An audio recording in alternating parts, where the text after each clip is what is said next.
जय हिंद, नमस्कार, स्वागत है आप सभी का लाइव टाइम्स डिजिटल पर। बांग्लादेश और मोदी ट्रंप साहब की मुलाकात में बांग्लादेश पर बात और बढ़ गई है टेंशन। ये देखिए जनाब की, ये चेहरे पर गौर से देख लीजिए। ये जो तनाव आप इस वक्त देख रहे हैं, आप अंदाज़ा लगा लीजिए, बिल्कुल ऐसे ही तनाव में, ऐसे ही टेंशन में आ गए हैं इन दोनों शख्सियतों के हाथ मिलाने के साथ ही बांग्लादेश के जो चीफ एडवाइज़र हैं मोहम्मद यूनुस, वो आ गए हैं इसी तरीके से टेंशन में। क्यों मैं ऐसा कह रहा हूं कि ऐसा क्या हुआ, ऐसी क्या बात कही गई? एक सवाल पूछा गया था इसको लेकर के, कैटेगरिकली एक सवाल पूछा गया था कि बांग्लादेश में जो टॉपल हुआ गवर्नमेंट का, तख्ता पलट हुआ, वो क्या डीप स्टेट की कारस्तानी थी और यूएस का डीप स्टेट उसके पीछे काम कर रहा था, जैसा कि खुद उनके एक मिनिस्टर ने भी कुछ दिनों पहले ये कहा था। ट्रंप साहब के मिनिस्टर हैं। और भारत को लेकर के जो चिंताएं हैं उसको लेकर के इसका जवाब क्या दिया ट्रंप साहब ने। क्यों टेंशन जनाब की बढ़ गई है, मैं आपको बता रहा हूं, आप गौर कीजिएगा। जवाब क्या दिया यूनुस साहब ने, ट्रंप साहब ने कहा, हाँ ये डीप स्टेट, उन्होंने इनकार पहले दो हिस्सों में बांटिए। क्या डीप स्टेट का रोल है बांग्लादेश में तख्ता पलट में? सवाल का पहला हिस्सा। और सवाल का दूसरा हिस्सा जो भारत के साथ के ताल्लुकात हैं। पहले हिस्से के जवाब में ट्रंप साहब ने कहा कि मैं डीप स्टेट के बारे में जान रहा हूं, इसके साथ लड़ाइयां दरअसल सैकड़ों सालों से लड़ी जा रही है और मैं अभी पढ़ रहा हूं, और बांग्लादेश में तख्ता पलट में इस डीप स्टेट का हाथ नहीं था। ठीक है, उनके मिनिस्टर ने कहा था, उन्होंने इनकार कर दिया। कोई भी राष्ट्र अपने राष्ट्र को, अपने राष्ट्र के भीतर की शक्तियों को जिम्मेदार नहीं बता सकता किसी दूसरे राष्ट्र में तख्ता पलट के पीछे। ये मजबूरी आप कह लीजिए या फिर डिप्लोमेसी का तकाजा कह लीजिए कि नहीं खुलेआम कह सकते थे कि हाँ अमेरिका के डीप स्टेट ने, भले वो जो बाइडेन के दौर की बातें हों, लेकिन फिर भी वो देश का मसला है, तो इसीलिए इस बात से इनकार कर गए ट्रंप साहब। भले उनके मिनिस्टर ने पब्लिकली इंटरव्यू में खुलकर चीख कर पूरा धज्जियां उड़ा दी, कह दिया, वो साफ कह दिया कि कैसे कैसे सोरोस और वो डीप स्टेट यूएस एड के जरिए क्या क्या कारस्तानियां करता रहा है।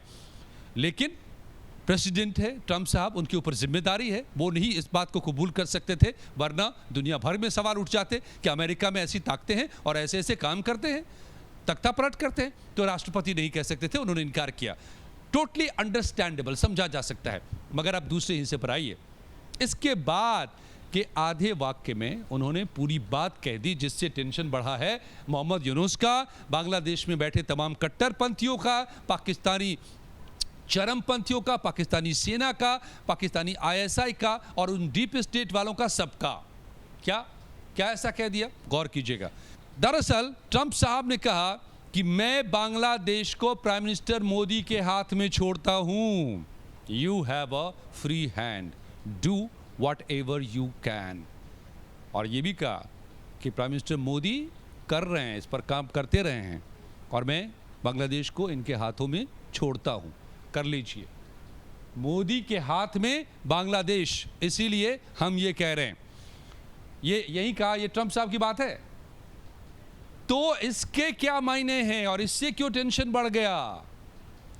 क्या होता है इंटरनेशनल डिप्लोमेसी में, समझिए कि हर वक्त दुनिया में अलाइनमेंट्स होते हैं। अब ये भी समझिए कि स्टारलिंक परियोजना को लेकर के इन्होंने भारत आने नहीं दे रहा था सालों से। अब कोशिश कर रहे हैं ट्रंप साहब, भारत की अपनी वजह हैं और आ सकता है स्टारलिंक। अभी तक कोई इस पर कोई बात नहीं सामने आई है। इन्होंने खुशामद की है और कल ही वर्चुअल मीटिंग हुई थी मोहम्मद यूनुस की एलोन मस्क के साथ कि आप हमारे देश में स्टारलिंक लाए। क्यों कल ही वो खुशामद की? ताकि उनके जरिए ट्रंप साहब को परस्यू कर सके कि मैं भी साझेदार। मैं आपको गाली देता था पहले, आपको कहा था कि ग्रहण लग गया, आप जीते थे तो 2016 में, लेकिन नहीं देखिए हम आपके साथ हैं, आप प्लीज़ मुझे मारना मत। ये हालत है। तो भारत के प्रधानमंत्री वहाँ मौजूद हैं, दोनों मिलकर के कोई मेरे खिलाफ ऐसा न कर दें, तो इन्होंने तुरंत एलोन मस्क से मीटिंग सेटअप करवा करके वहाँ उनसे बात कर ली कि स्टारलिंक आप लगाइए ना हमारे देश में, आइए ना कारोबार कीजिए ना प्लीज़। ये कर रहे थे पैरेलल। ठीक इस मुलाकात से कुछ ही घंटे पहले ये वर्चुअल मीटिंग हुई है। तो टेंशन तो इनकी बढ़ी हुई है। उसके बावजूद, इनकी तमाम कोशिशों के बावजूद कह दिया ट्रंप साहब ने कि मैं बांग्लादेश को प्राइम मिनिस्टर मोदी के हाथों में छोड़ता हूं, मेरी तरफ से कोई रुकावट नहीं है, आप जो चाहें कर लीजिए। ये भले चाहे जितनी आप अब इनको इनके करीब आने की कोशिश करें, इनको परस्यू करने की कोशिश करें ट्रंप साहब को, मोहम्मद यूनुस, लेकिन बीच में नहीं आने वाले ट्रंप साहब। ट्रंप साहब ने साफ कर दिया कि मैं बीच में नहीं आता, और यही वो लाइन है। और इसको क्लियर किया बाद में हमारे विदेश सचिव ने, मिस्री साहब ने, कि भारत ने पूरी बातें पहले ही समझा दी थी ट्रंप साहब को कि क्या क्या बांग्लादेश में हो रहा है, कैसा आतंक का गढ़ बन रहा है, कैसे चरमपंथियों का अड्डा बन रहा है, एक नया तालिबान खड़ा हो रहा है वहां पर। तो सारी बातें हो गई थी दोनों के बीच में। और भारत क्या चाहता है कि स्थिर बांग्लादेश, एक स्वस्थ बांग्लादेश, और दोनों के बीच में स्थिर संबंध, ये भी बता दिया था। तो इसीलिए ट्रंप साहब ने कह दिया कि जो आप मर्जी कर लो यार, इसकी देख लो, तुम निपटाओ इसको। तो अब इनकी शामत आएगी आने वाले दिनों में, आप देखते रहिएगा। अपनी राय हमें बताइए। वीडियो अच्छी लगी हो तो लाइक कीजिए, शेयर कीजिए, सब्सक्राइब कीजिए। धन्यवाद जुड़ने के लिए हमारे साथ।